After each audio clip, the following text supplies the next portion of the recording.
Well, hello and welcome everyone to Enchanted Empath, the podcast for your soul. I'm Charlene Murphy, intuitive empath and soul coach, on a mission to help everybody realize their amazing inner brilliance so that they can heal their bodies, manifest anything, and create a life you totally love. So, welcome in. Please chime in, use the chat, whether you're on Facebook, YouTube. I think those are the only options. And later on Instagram. So chat now while we're live or chat later. And I would love to answer your questions or to hear your experiences about the topic. And so today's topic, I say this every week, is one of my favorites because it's about reading energy. Reading energy. And reading energy has just it's taken on a big meaning, a bigger than necessary meaning, in my opinion, because I really believe that reading energy is our primal way of communication. It's first and foremost. It's our natural ability. It's what is happening all the time. So much so that we take it for granted. So, I'm going to break this down for you, and I'm going to show you how you already read energy, how you're doing it all the time, and then I'm going to show you the different levels of reading energy, why we read energy, and then how to read energy. So let's just go ahead and dive right in. And you are so welcome to chime in and have a conversation with me, okay? And I will do my very best to answer your questions. Hey, Danielle. Glad you're here. Okay, so let's talk about first that everything is energy, right? So if everything is energy and everybody is energy, then what is that energy? That energy is information. There's data. There's memory, there's past, present, future, there's stuff going on with everybody's energy. And so I look at energy as data. I look at it as info. And a lot of personality. So everybody's energy has a very unique personality that is palpable, right? And you guys already know this stuff. So what I'm here to do is to remind you of what you already know and maybe tap into it a little bit more and develop it and explore it and hopefully grow it so that you can leverage this information, because it really helps us live a life of grace and magic, and self-confidence and self-awareness. It's just a really fun way to live, right? So I already said that reading is our primal sense of communication, and that we are energetically sniffing each other out all the time. So sometimes we forget that we're mammals, right? Just like all the other animals on the planet, we're mammals, or like all the other mammals. And we're sensory beings. And so we literally sniff each other out. We have pheromones going on. Just like how the dogs greet one another at the dog parks. And then there's the energetic energy and information that's also being transmitted that we receive and then we interpret so instantly and so intuitively that we don't even realize we're doing it. So how many times, for example, have you walked into a room and you're just like all happy and bubbly and you're just doing your thing, and you walk into a room and it's like, whoa, you just hit a brick wall. It's like, oh, what the hell? And it's really heavy or stagnant or stuffed or something. And you sense it and you feel it, and it's like, it's visceral. You can feel it in your body. And I mean, what do we do with that? We can, when we know better, we can actually transmute it. I'll get to that in a little bit. But you have so many times met somebody or had a communication with somebody that you just intuitively knew was maybe off or not right, or felt really good, or there was a deeper connection instantly. That's you reading energy. That's you picking up bits of pieces of information from another person. And I really do believe that because it's our primal way of communication. Like, imagine before language came. Imagine before, it was a survival mechanism. We had to be able to read energy just so we can stay alive, right? And so that we could, I don't know, get out of precarious situations or go towards the things that feel better. So we are these beautiful human instruments. We are highly sensitive, highly tuned beings. This is our nature, right? And if we can see that that is true for animals, which we all can see in our pets and our dogs especially, and our cats, our domesticated animals, we can see that they're super sensory and that they not only do the physical sniffing out of their friends, but they also can just sense things. It's like they get still, their hair gets bristly, they can sense something energetically in the air.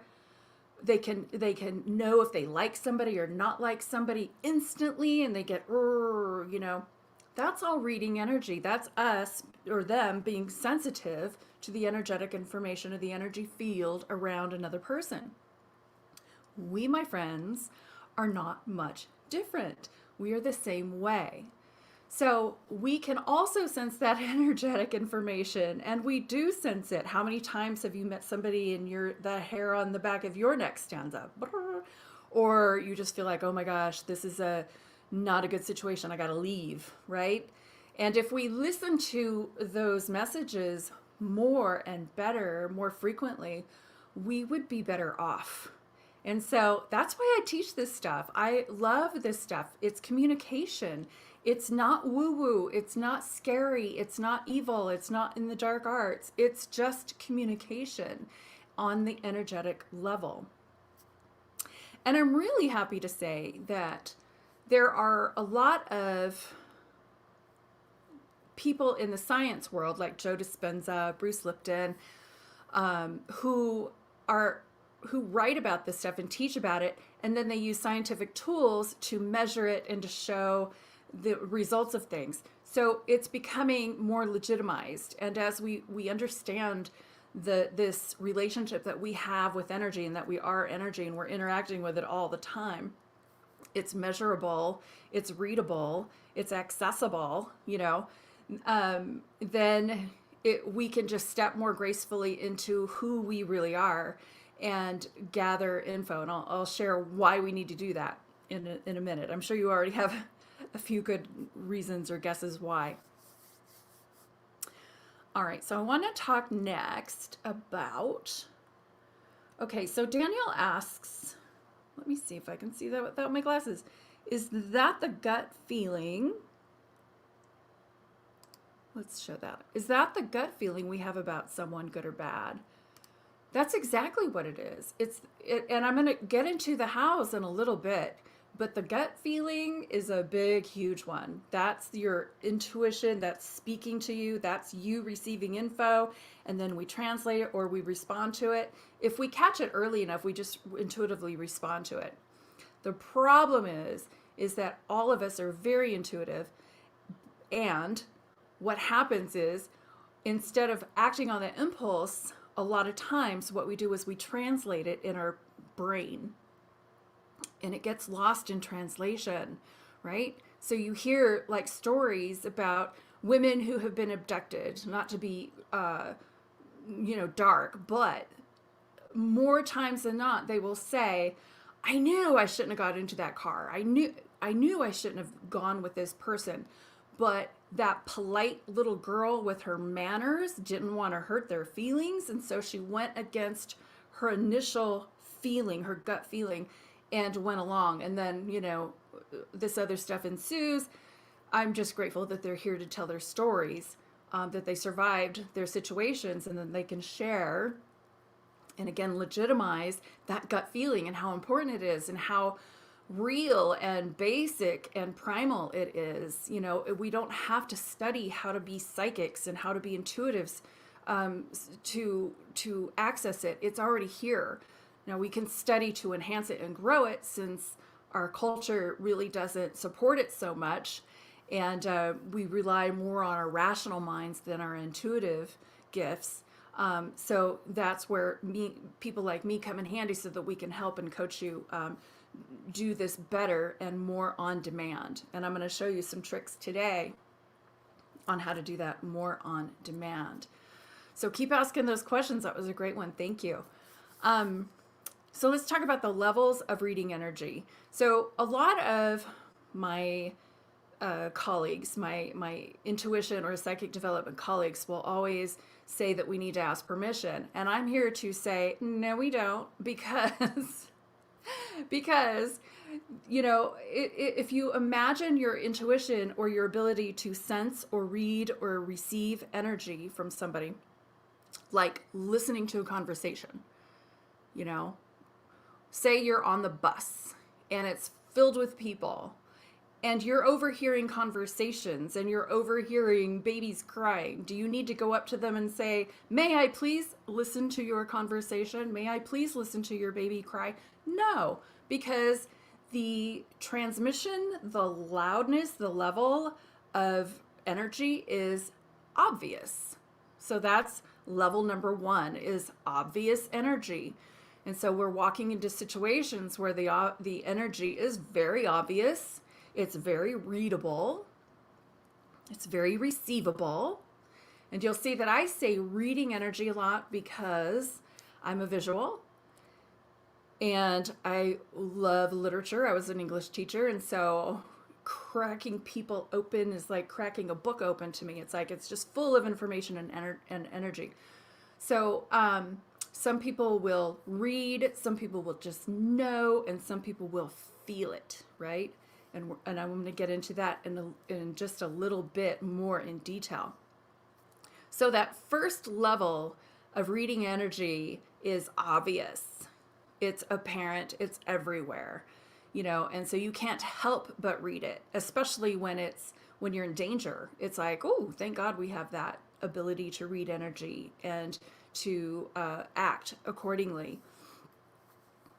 And then the second level of reading that energy is more subtle, right? So that's like imagine yourself having a conversation with a loved one or even a coworker, and their lips are moving and you're hearing words come out of their mouths, but the energy just doesn't quite match what they're saying, and you feel it.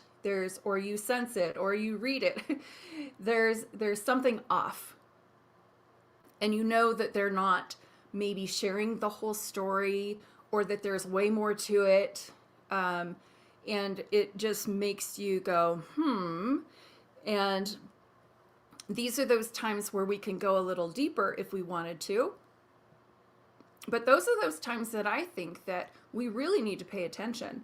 Because if, I say all the time that words can be untrue, but energy never lies. And so there can be people talking up a storm and trying to sell you on something. But if the energy is off, then that's when it's time to turn around and walk away, or shut it down, or change the conversation, or get to the truth, or whatever the goal is, depending on who that person is that you're feeling the disconnect or the out of alignment here situation going on. So do you see how that intuition really can serve us? It serves us in big ways.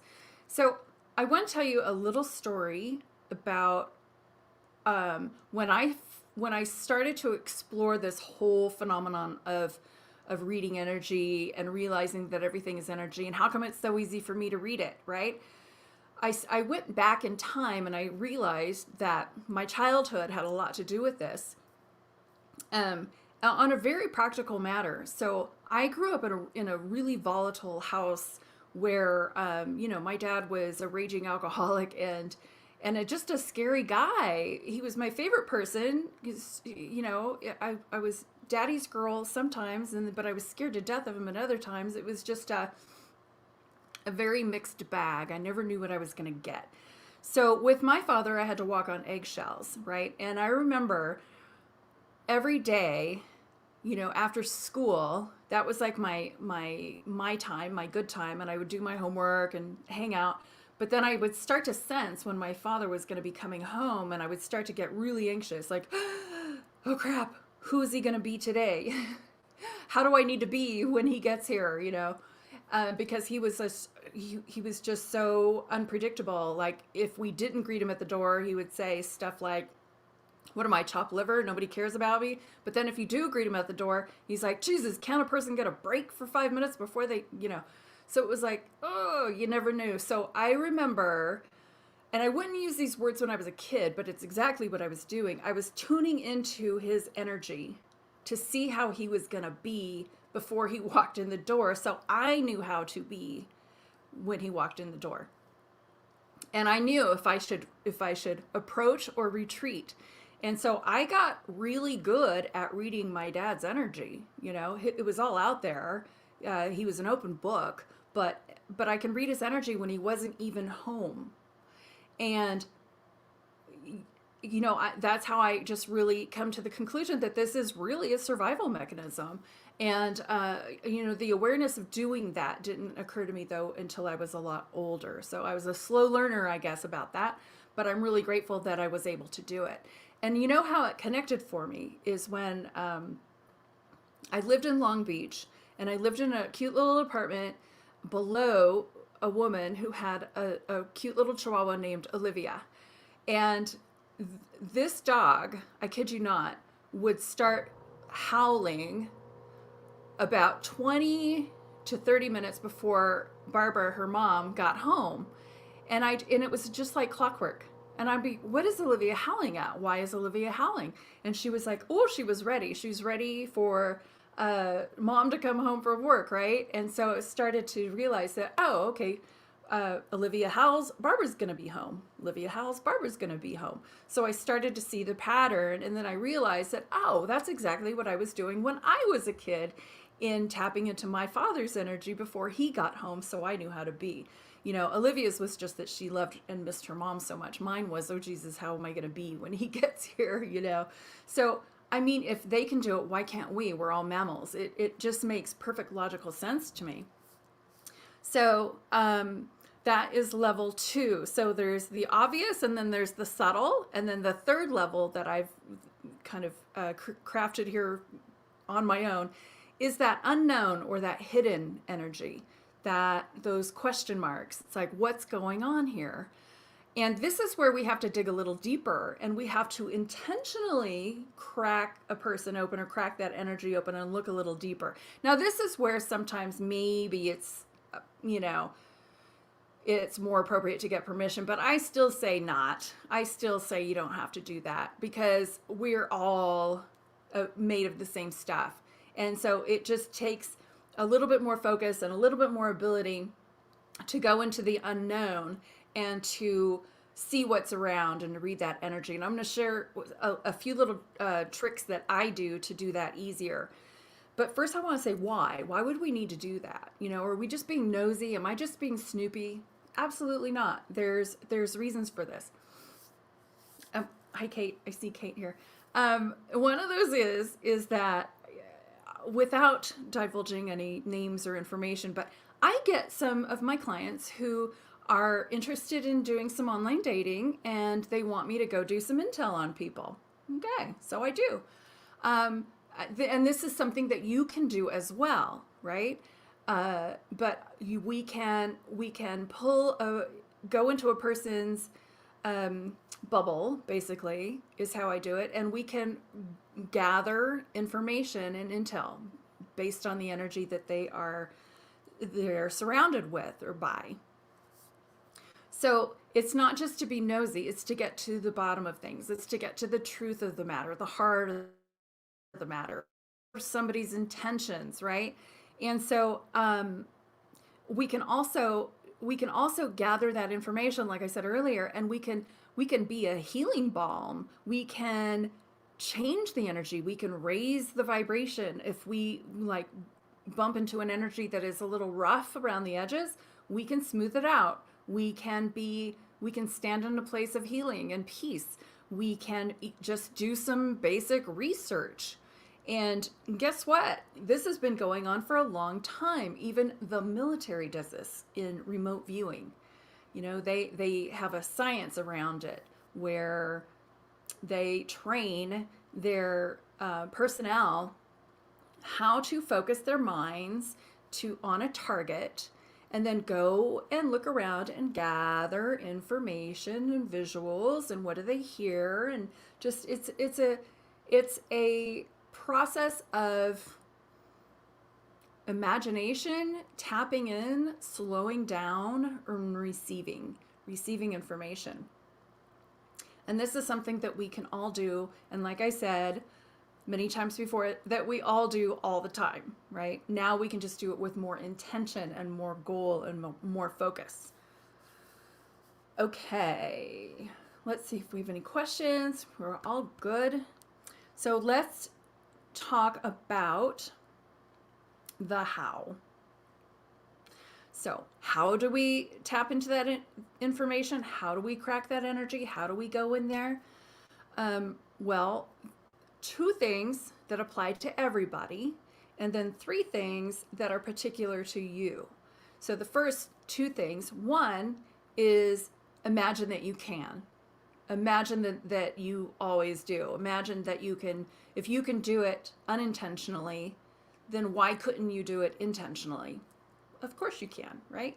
So imagine that you can, and then say hello to your best resource, your greatest asset, your imagination. Open it up and know that this is going to be the portal to all things that you receive. Okay? So the imagination for me is everything. So first I imagine that I can, and then I play in there, and I'll show you what I mean in just a minute. And then the second thing to apply is to ask good questions. So if we want to do some research and we want to tap into a target or somebody's energy, we just ask good questions. Because here's what I know for sure. I know for sure that we live in a responsive universe.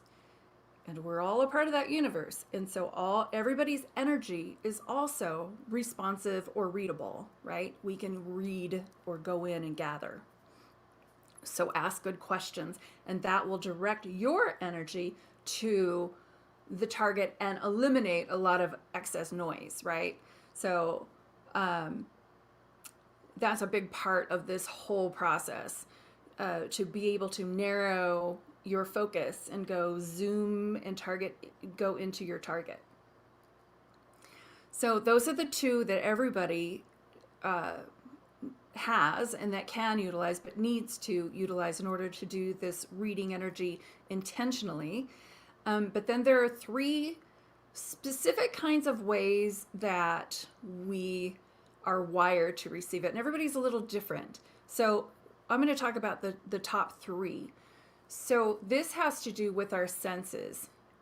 All of us receive information via our senses, and our meta senses, our senses above our physical senses. What I mean by that. Let's talk about what they are, and then that will become more clear. So the first one is utilizing your third eye. So this is your pineal gland. This is your ability to see between the lines, to read energy, literally, to go in and tap in. So some people are really strong in this place. They're really strong at being able to just go right in there to their target, and they're visualizing the outcome. They're visualizing, they get pictures of information.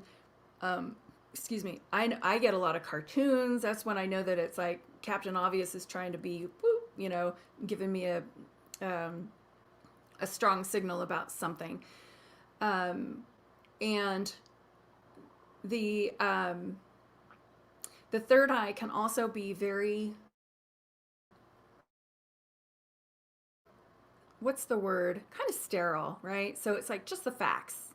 It just goes straight to the facts. So accessing your third eye is really good when you want to do that remote viewing, when you want to just go in and get data, information, just the facts. And one of the exercises I learned a long time ago, when I first started studying this more in depth, is called being a fly on the wall. And this is from um, the Wall Street psychic Laura Day. She created this, and it's in one of her books. But it's just like if you want to go and go spy on your competition. I don't recommend that, but whatever. Or you want to go and see what your child is up to, or you want to anything, fill in the blanks. Imagine that you're a fly on the wall. So you imagine that you're in their room, you imagine that you're at their conference table, you imagine wherever you want to be, and then just pretend that you know what the conversation is that they're having. And as you're pretending that and you're imagining that you can do this, you are drawing in information and data. And so this is the stuff that I just trust. I trust and I know that it's real. I know that it is more palpable and something more natural to us than not. And so I'll just go in there and I'll play. And after years of doing this and getting validation from my clients that that's correct and you're absolutely spot on, then it just gave me more and more and more confidence and to trust that information that I got. Because sometimes, especially when you're first starting out, it does feel like you might be making it up. That's why we need to practice and test it and have it validated and all of that so that we can really see the simplicity of it and how easy it really is and how truthful it really is. So one of the ways that you can test yours or practice is on my website. I have a whole bunch of psychic games that are on my blog. And I have a link in the description in YouTube, and I'll put them on Facebook and my blog later. But they're just pictures of people, places, and things. Just pictures where I instruct you to just, there's your target, hone in, pretend you're at their house, be a fly on their wall. What do you see? What do you smell? What do you feel? All of this stuff, so we can gather even more detailed information. When you're wanting to date somebody online, good question to ask. What is their intention? What do they want? Who are they? Are they being honest? Is that really them? All of that. So this stuff really comes in handy that we can apply it to everyday practical uses, right? It's not just for entertainment, and it's not just to be nosy. They're very practical applications here. Okay, so I talked about the third eye, and that is your energy center that is extremely connected to your imagination, your vision, your dreaming, all of that. And if you want more information about third eye chakra, I have a lot of information about all of the chakras, or the main 7, on my website as well. Read up on that. It's interesting.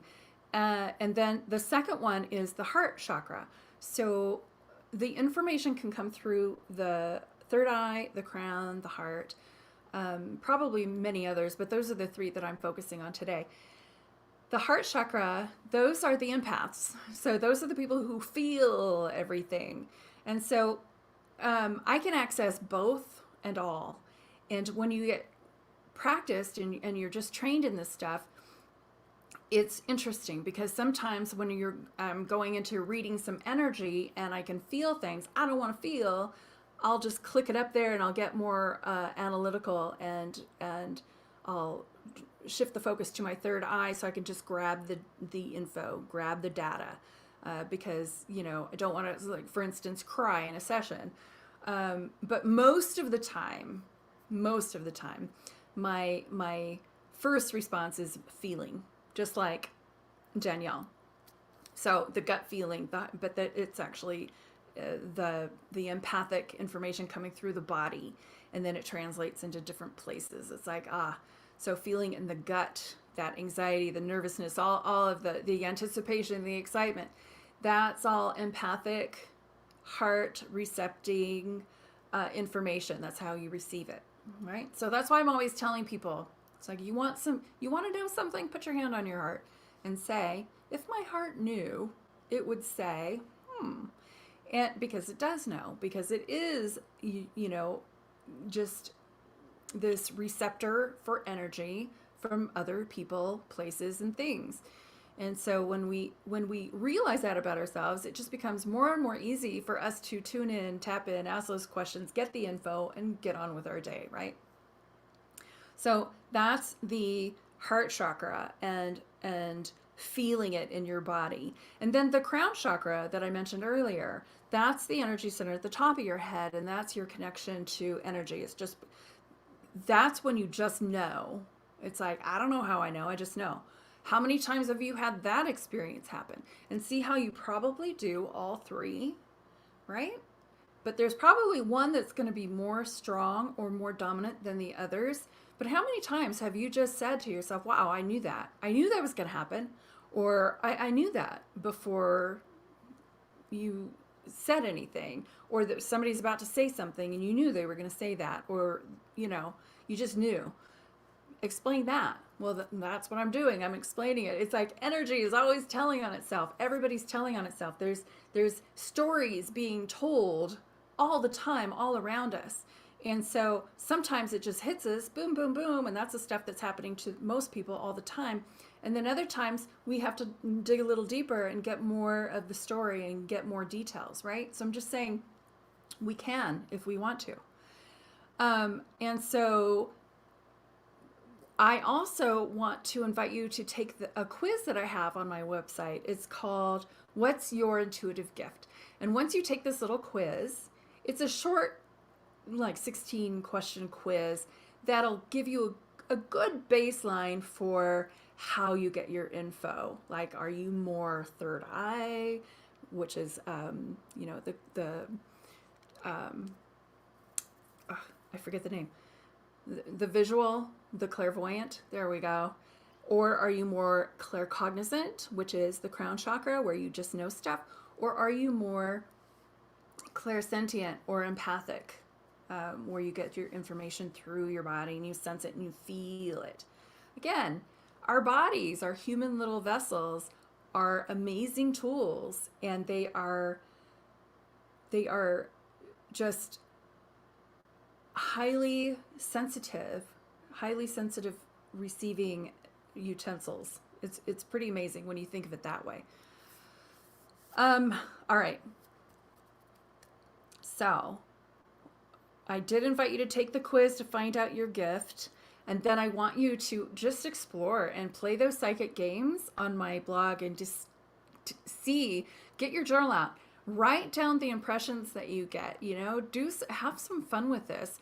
And then even just sit in contemplation and think about all those times that you knew stuff, or that you knew when somebody was telling you something, there was more to the story. How did you know that? Because there's energy around everybody, and there's a lot of info out there and available to us. So anyway, I think that's all I want to share today. Anybody have any questions that they would like to explore further? I know there's a lot of info here, and there's a lot of guidance on my website that you are so welcome to go play in and dig around the chakras, the clairs. But I guess why I'm kind of just sharing at a basic level is because I really want you to know how amazingly intuitive or psychic that you are, and that you always have been, and you always will be, if you allow it, when you allow it. It's already here. It's already here. We were all born this way.